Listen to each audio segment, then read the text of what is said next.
Bismillahirrahmanirrahim. Assalamualaikum warahmatullahi wabarakatuh. Alhamdulillah, wassalatu wassalamu ala rasulillah wa ala alihi wa sahbihi wa man wala wa ba'du.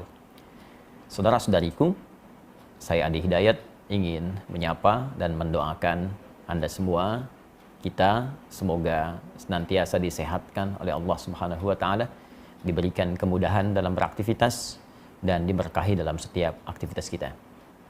Hari-hari ini telah masuk banyak pertanyaan, pesan kepada kami terkait dengan pelaksanaan ibadah dalam kondisi tersebarnya wabah, khususnya terkait dengan COVID-19 atau virus corona. Saya melalui ini ingin menegaskan, khususnya bagi umat Islam, bahwa dalam kehidupan berbangsa, bernegara, dan konteks ibadah berjamaah, kita memiliki wakil di Majelis Ulama Indonesia untuk memberikan pandangan dan solusi bagi persoalan keumatan, sehingga tidak setiap orang bisa memberikan fatwa pada situasi-situasi yang dibutuhkan wakil umat untuk memberikan pandangan. Dan dalam hal ini, di tangan saya saat ini telah ada keputusan fatwa dari Majelis Ulama Indonesia, setidaknya ada 10 lembar di sini. Yang penting saya ingin sampaikan mesti dibaca dengan detail, teliti, dan dipahami oleh umat sehingga pelaksanaannya bisa sempurna seperti yang disampaikan. Karena kami menduga ada sebagian informasi ini yang sampai, sebagian tidak sampai, sehingga menyebabkan kegelisahan, kepanikan, ketidaktahuan, bahkan ketidaksempurnaan dalam menunaikan ibadah yang dimaksudkan. Saya mohon izin untuk bisa berkontribusi menyampaikan fatwa ini sehingga bisa lebih meluas dengan baik, dipahami oleh masyarakat, dan bisa kita amalkan sesuai dengan ketentuan syariat agama kita.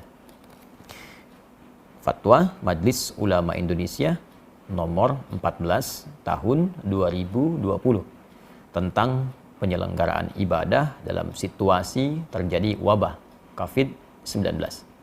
Ya, bismillahirrahmanirrahim. Komisi Fatwa Majelis Ulama Indonesia MUI setelah menimbang dan seterusnya, mengingat dan seterusnya.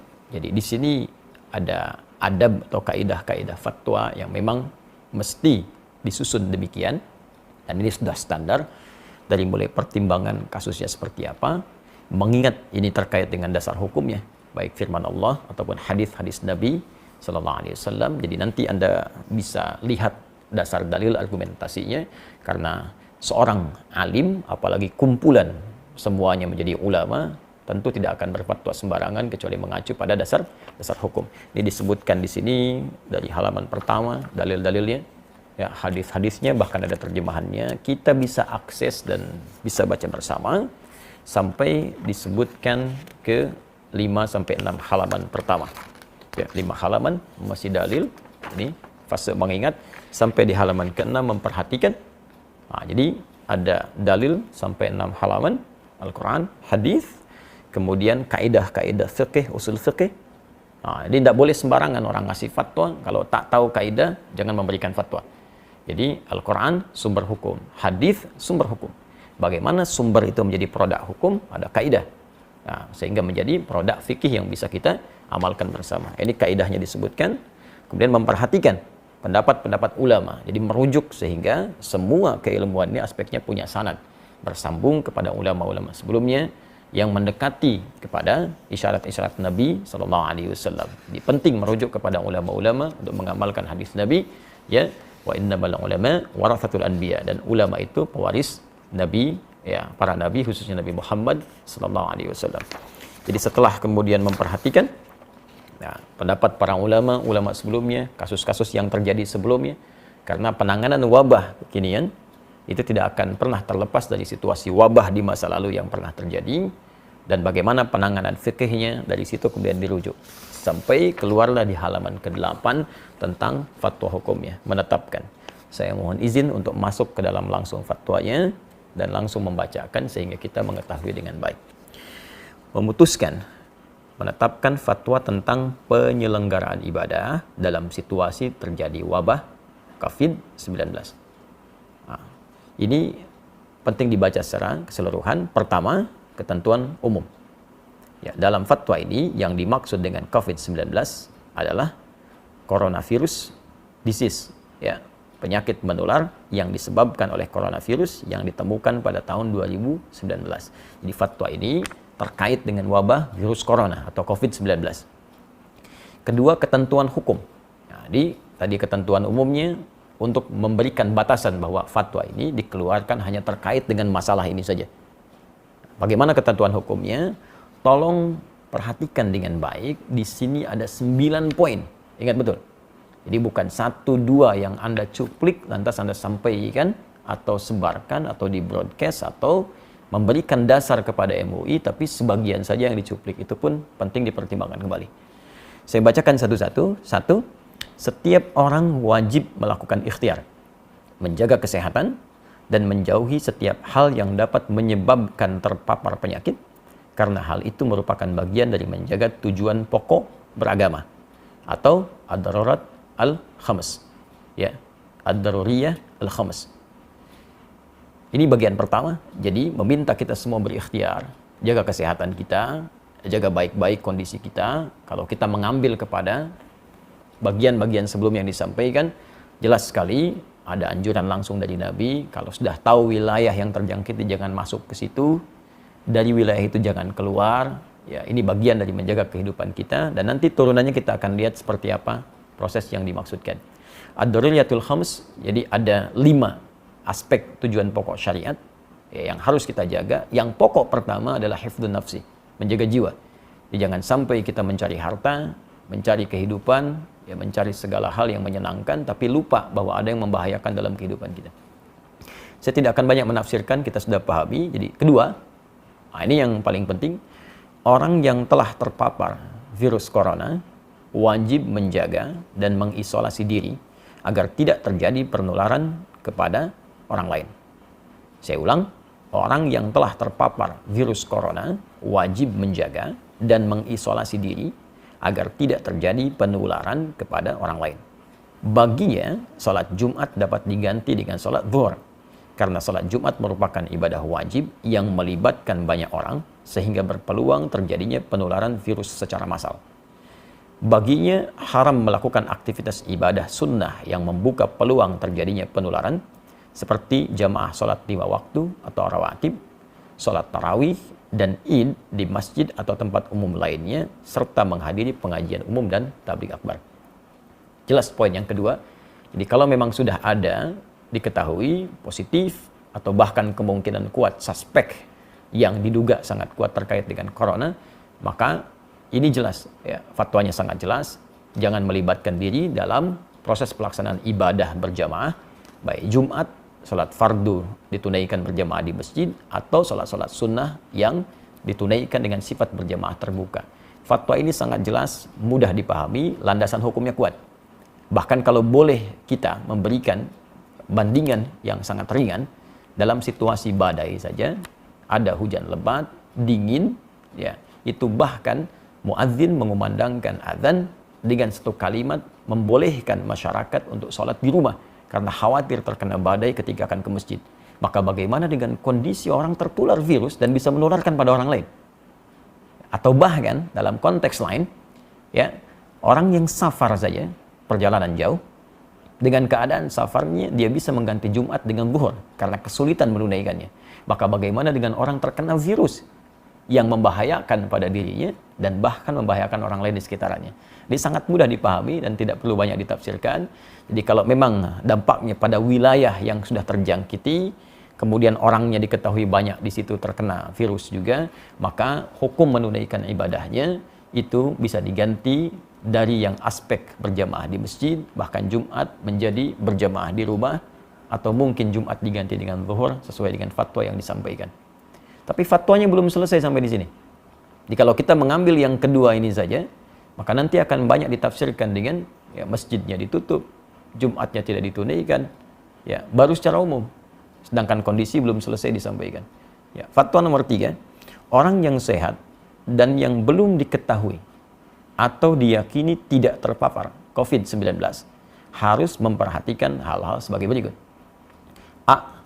Dalam hal ia berada di suatu kawasan yang potensi penularannya tinggi, atau sangat tinggi berdasarkan ketetapan pihak yang berwenang, maka ia boleh meninggalkan sholat Jumat dan menggantikannya dengan sholat zuhur di tempat kediaman, serta meninggalkan jamaah sholat 5 waktu atau rawatib, tarawih, dan id di masjid atau tempat umum lainnya. Jadi kalau poin 2 tadi khusus bagi yang terkena, maka yang poin ketiga A itu menunjuk kepada kita yang tidak terkena, tapi kita tinggal di wilayah yang diduga banyak terjangkit dan menyebar virus corona. Sehingga menjadikan kita khawatir kalau keluar itu bisa terdampak, terkena, dan bahkan berpotensi menularkan pada yang lain. Dan ini pun sangat dipahami. Jadi kalau Anda tinggal di wilayah-wilayah tertentu yang memang informasi dari pemerintah setempat menyampaikan ini sudah darurat, sudah bahaya, diketahui kemudian tersebar, maka hukum fatwa ini berlaku.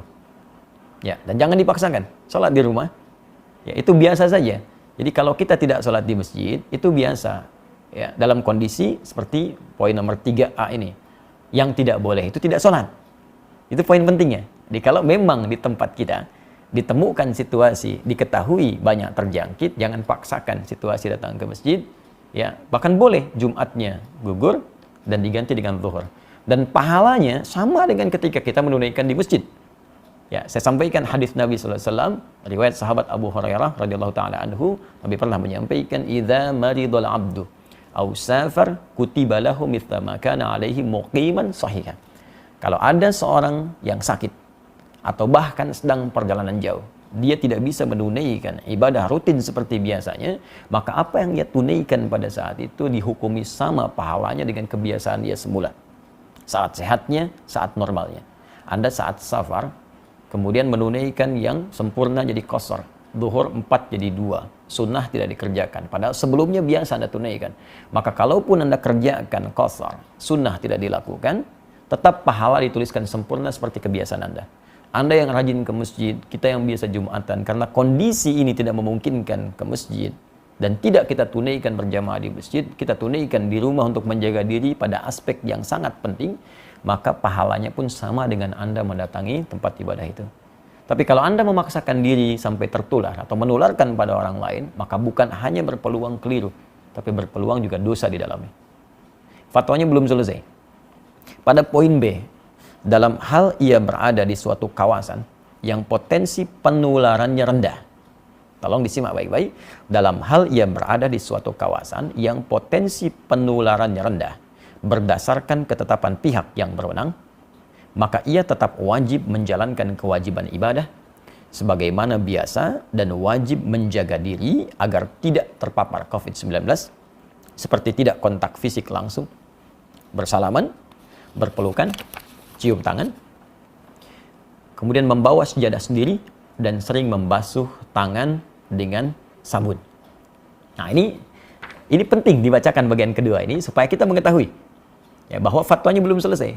Jadi kalau di wilayah kita berdasar keterangan dari aparatur setempat, ya pemerintahan setempat menyampaikan di wilayah ini baik, di wilayah ini diduga kuat belum tersebar atau kecil kemungkinannya, maka kita berjamaah seperti biasa. Ini tidak harus menutup tempat ibadah. Jumat berlangsung, ya ibadah 5 waktu berlangsung, dan kehati-hatian tadi kita lakukan. Ya, kita hindari kontak fisik secara langsung, bersalaman, atau kemudian tadi membawa sejadah sendiri, menggunakan hand sanitizer, ya. Nah, itu kita lakukan. Tapi jangan latah kemudian masjid ditutup, Jumat tidak ada, sehingga seakan-akan sunyi dari ibadah. Nah, hanya mungkin di fatwa ini juga, ini kami mengusulkan. Ya, kami mengusulkan kepada pemerintah di daerah-daerah setempat dengan berkoordinasi dengan pusat, ini mungkin menyampaikan kepada masyarakat transparansi data yang terbuka. Sehingga tidak terjadi kepanikan di masyarakat dan mengetahui tempat ini ada suspek, tempat ini aman, sehingga dengan itu masyarakat mudah untuk bisa menentukan sikap sehingga tidak hadir kepanikan. Nah, saya tidak tahu nih tempat saya aman atau tidak. Nah, karena itu kita aktif untuk bisa bertanya apakah di tempat kita situasinya seperti apa, amankah atau kurangkah atau berbahayakah. Ya, ini ada sebagian tempat yang sudah cukup bagus mengupdate kepada kita ya, situasi perkembangan coronanya, ya saya ambil, dan ini menjadi patokan bagi kita untuk bisa mempraktekkan fatwa Majelis MUI ini, Majelis Ulama Indonesia ini. ya untuk bisa mempraktikkan fatwa Majelis Ulama Indonesia ini. Ya, daerah mana yang berlaku poin 3A, daerah mana berlaku poin 3B. Sambil contoh misalnya ini kita bisa akses bersama tentang penyebaran corona di Jakarta. Ya, ini sudah di-upload jadi informasi terbuka bagi publik. Jadi ada di corona.jakarta.go.id. Nah, ini disebutkan peta sebaran kasus positif COVID-19 DKI Jakarta. Nah, ya. Jadi sampai hari ini ya disebutkan teman-teman sekalian, ini petanya sudah merah semua tuh. Nah, dan dijelaskan. Ya, ke bawahnya dijelaskan kelurahannya di mana, rumah sakit penanganannya di mana, hasil pantauannya sampai tanggal kemarin 18 Maret pukul 18 seperti apa, jumlah kasusnya berapa, positif titik kelurahan bagaimana, yang menunggu hasil, yang positif bisa kita akses. Bahkan Anda tinggal di mana, ini tinggal diklik titik merahnya, tuh, keluar.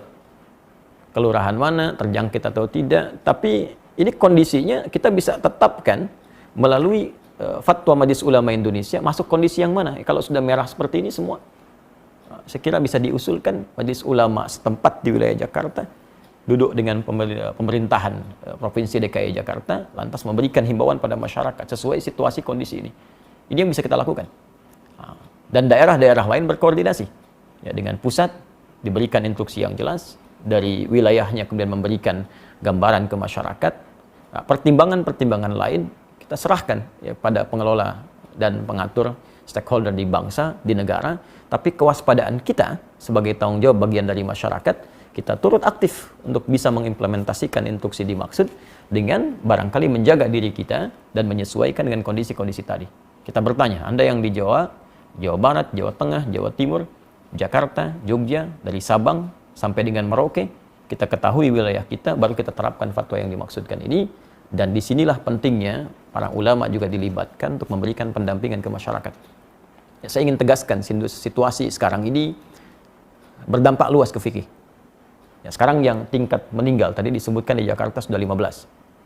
Nah, bagaimana cara menyolatkannya, cara memandikannya. Bahkan ada beberapa kasus di masyarakat yang masuk rumah sakit, kemudian juga sudah tidak tertampung. Ada lagi yang lebih ekstrim, akan disolatkan, dikuburkan, masyarakat tidak menerima karena takut tertular. Nah, ini saya kira kita, para ulama, para ustadz juga mesti terpanggil untuk membantu, bersinergi, dan memberikan pendampingan ke masyarakat, dan berkoordinasi dengan wilayah pemerintahan dengan baik, sehingga kita terjadi kesatuan, perpaduan, dan sinergi yang baik, satu dengan yang lainnya. Kemudian, saya bacakan fatwanya ya. Dalam kondisi 4 dalam kondisi penyebaran COVID-19 tidak terkendali di satu kawasan yang mengancam jiwa, umat Islam tidak boleh menyelenggarakan sholat Jumat. Saya bacakan, umat Islam tidak boleh menyelenggarakan sholat Jumat di kawasan tersebut sampai keadaan menjadi normal kembali, dan wajib menggantikannya dengan sholat zuhur di tempat masing-masing.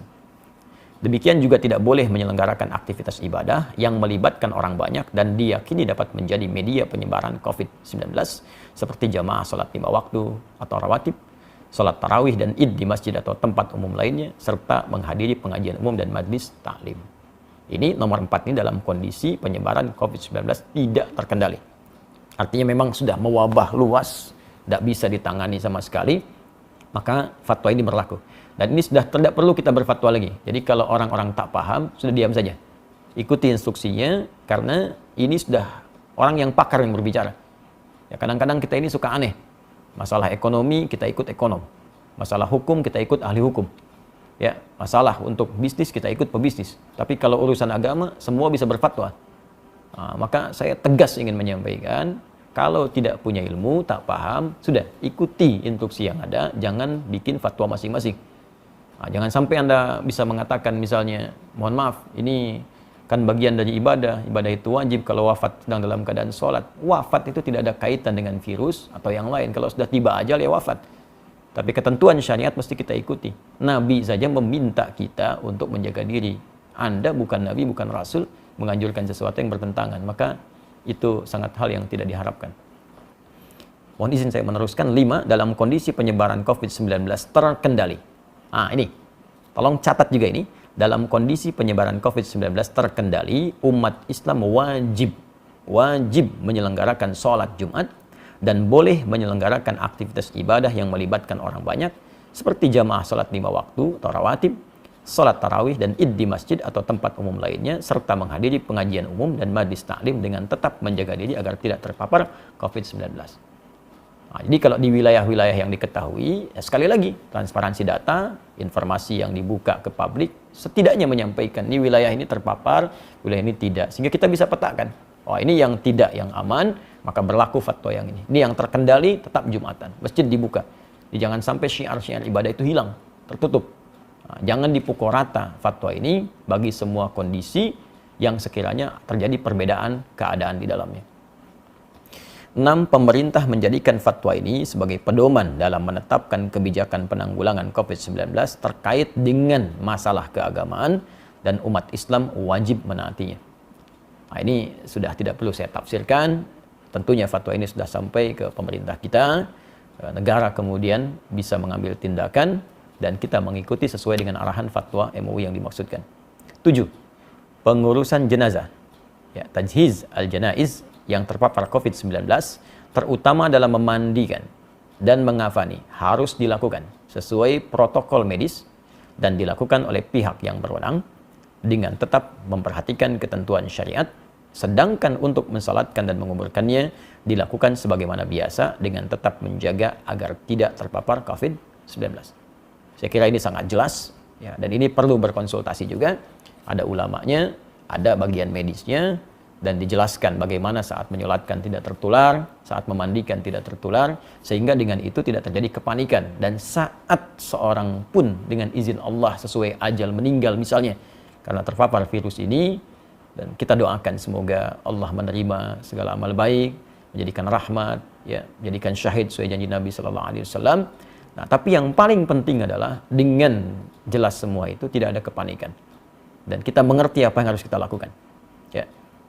8. Tindakan yang menimbulkan kepanikan dan atau menyebabkan kerugian publik seperti memborong dan atau menimbun bahan kebutuhan pokok serta masker dan menyebarkan informasi hoax terkait COVID-19 hukumnya haram.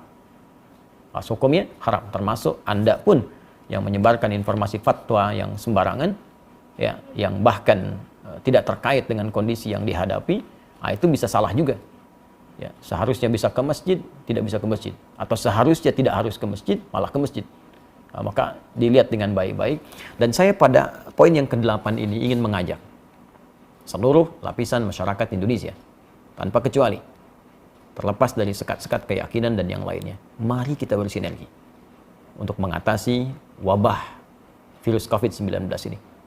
Ya, Anda yang diberikan keluasan oleh Allah Subhanahu wa Ta'ala dari segi harta, atau bahkan bisnis Anda terkait erat dengan kebutuhan masyarakat saat ini buktikan waktunya Anda untuk membuktikan diri, berbakti kepada negeri, bangsa, berkhidmat, niatkan sebagai ibadah, tampil Anda.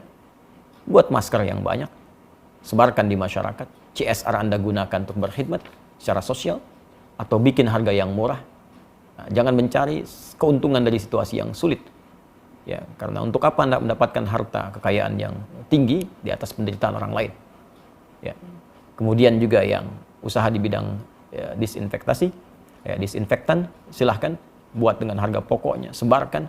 Kalau perlu kita bikin bilik-bilik kemudian di sosial di masyarakat sehingga orang bisa diberikan disinfektan, ya, dengan cukup baik, menemukan hand sanitizer di berbagai tempat sehingga kita bisa tekan sesuai dengan kemampuan kita. Apa yang bisa kita kerjakan, passion yang kita dapati, kita bersinergi.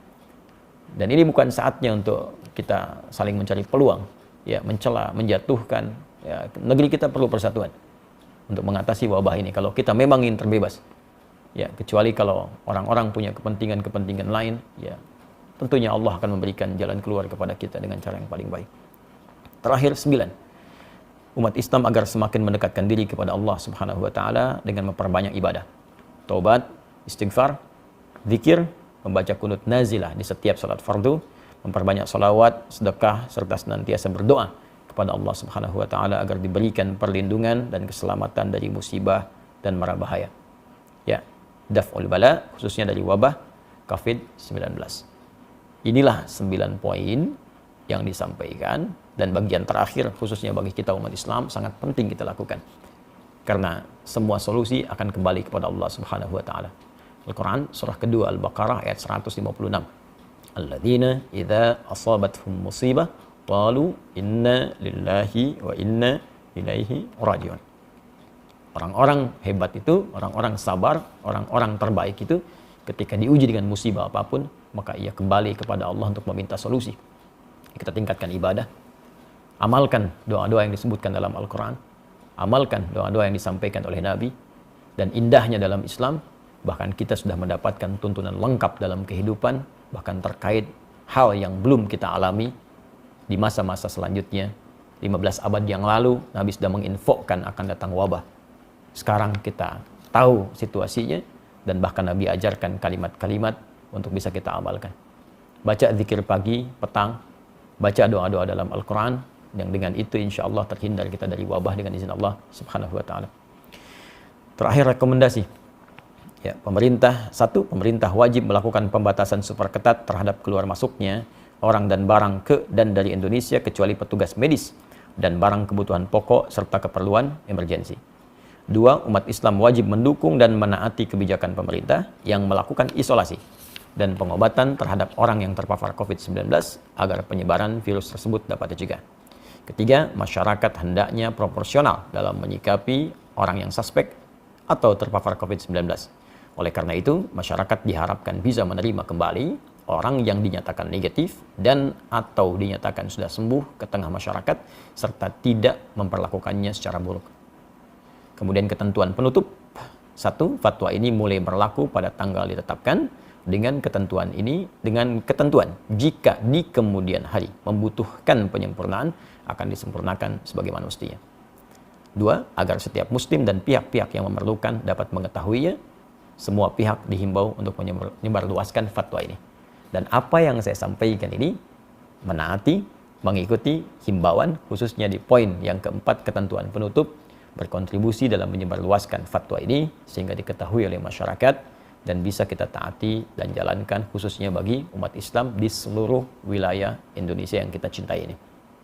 Ditetapkan di Jakarta pada tanggal 21 Rajab 1441 Hijrah, 16 Maret 2020. Majelis Ulama Indonesia Komisi Fatwa, Ketua Profesor Dr. Hasanuddin AF, Sekretaris Dr. Haji Muhammad Asrul Ni'am Saleh MA, mengetahui Dewan Pimpinan Majelis Ulama Indonesia, Wakil Ketua Umum ditandatangani Kiai Haji Muhyiddin Junaidi MA, Sekretaris Jenderal Dr. Haji Anwar Abbas MM MAG. Dan insya Allah kami mengetahui semua orang-orang ini yang menandatangan seluruhnya kafabel, ulama-ulama yang insya Allah dibimbing oleh Allah Subhanahu wa ta'ala dalam kebaikan. Karena itu dengan hadirnya fatwa ini, maka silahkan kita sikapi dengan baik. Saya berharap juga kepada kolega dari kawan-kawan, termasuk khususnya di umat Islam, Ustadz, para ulama-ulama di daerah ikut menyebarluaskan ini dengan proporsional, dengan detil, sesuai dengan keadaan daerahnya, sehingga menjadi sikap bagi masyarakat untuk bisa menunaikan ibadah. Dan saya juga menghimbau kepada pemuka-pemuka di agama lain, saudara-saudariku sebangsa dan setanah air, ya, agar sama-sama kita bersinergi menyampaikan kepada umatnya, menyampaikan kepada masyarakat juga di bawah binaan dan bimbingannya, agar senantiasa bisa menjaga diri, kesehatan sesuai dengan instruksi yang kita dapati dan bisa menyatukan kita dalam suasana kebangsaan yang utuh, baik, dan semoga Allah membebaskan kita dari wabah COVID-19 ini dan memberikan hikmah-hikmah terbaik kepada kita. Dalam situasi yang sulit akan tampil orang-orang yang hebat, orang-orang yang jelas cintanya kepada bangsa, kepada negara dengan memberikan kontribusi-kontribusi yang positif. Tapi di saat ini pun akan tampak orang-orang yang memang tak peduli, orang-orang yang hanya menumpang kehidupan yang mungkin tidak kita saksikan dalam kehidupan kita. Tapi di atas semua ini, persatuan lebih penting dengan menghindari segala hal yang bisa merusak tatanan kebangsaan kita. Adi Hidayat untuk semuanya. Assalamualaikum warahmatullahi wabarakatuh.